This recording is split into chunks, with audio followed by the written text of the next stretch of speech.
મિત્રો આજની સફર છે ઉત્તર ગુજરાતની, આગળ આગળ વિડીયોને નિહાળતા રહો.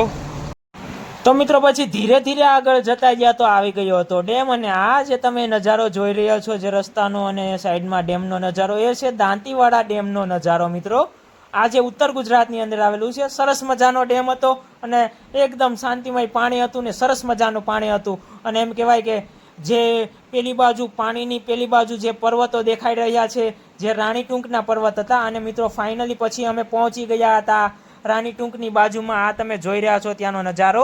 પછી ગાઈસ ફાઇનલી ધીરે ધીરે અમે પર્વતની ઉપર પહોંચી ગયા હતા. તો આ તમે પર્વતના ઉપરનો નજારો જોઈ રહ્યા છો, સરસ મજાનું વાતાવરણ. આ આબુ સાઈડનો નજારો દેખાઈ રહ્યો છે, જે પર્વતો દેખાઈ રહ્યા છે. મિત્રો આજનો નજારો છે રાણી ટૂંક.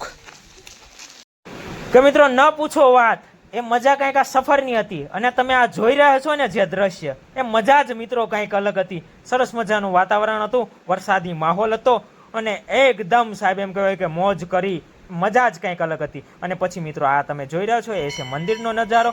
જે મંદિર પર્વતની ઉપર આવેલા છે અને ત્યાં મહાદેવનું મંદિર અને હનુમાન દાદાનું મંદિર છે. મિત્રો એ ટ્રેકિંગની સફર છે રાણી ટૂંકની, જે પાલનપુર અને જે આબુ હાઈવેની વચ્ચે આવેલું છે, થોડુંક અંદર દાંતીવાડા બાજુ.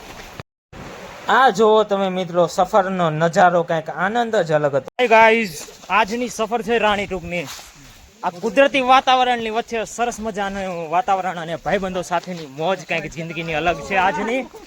આ જો તમે જે જંગલી વિસ્તાર હોય છે, જેવી રીતે ડાંગની અંદર અને ગીરની અંદરનો વિસ્તાર હોય, એવી જ રીતે આ ઉત્તર ગુજરાતનું રાણી ટૂંકનો નજારો જોઈ રહ્યા છો. અમે આજે અમારા ભાઈબંધ જતીનભાઈની સાથે છે એકદમ લીલોતરીમય વાતાવરણ, અને અત્યારે પહોંચ્યા છીએ અમે જેમ કહેવાય કે વડલાની વડવાઈઓ આવે ત્યાં પહોંચ્યા છીએ. આ સરસ મજાનું ઉપરથી આવેલું ઝરણું છે. અને આ અમારા મિત્ર જે જતીન ગજ્જર જોઈ રહ્યા છો, જે પાણી પી રહ્યા છે, એકદમ કુદરતી પાણી. જેમ કહેવાય કે સાહેબ પર્વતોમાંથી આવતું હોય ને એ પાણી પીવાનો લાહો કંઈક અલગ જ મજા છે.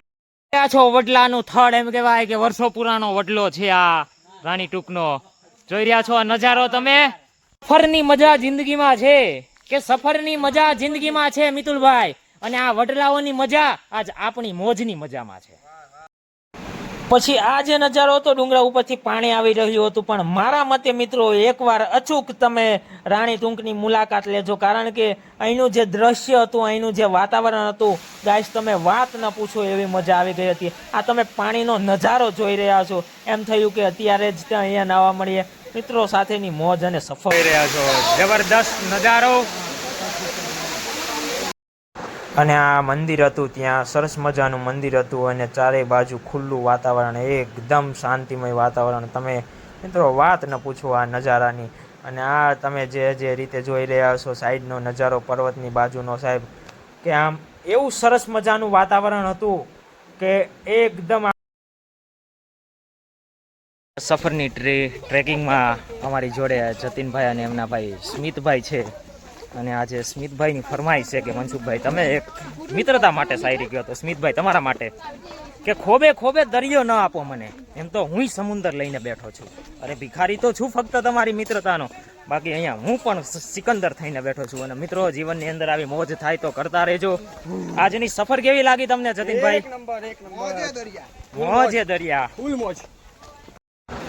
અને પછી ફાઇનલી મિત્રો અમે નીકળી ગયા હતા પછી અમદાવાદની તરફ.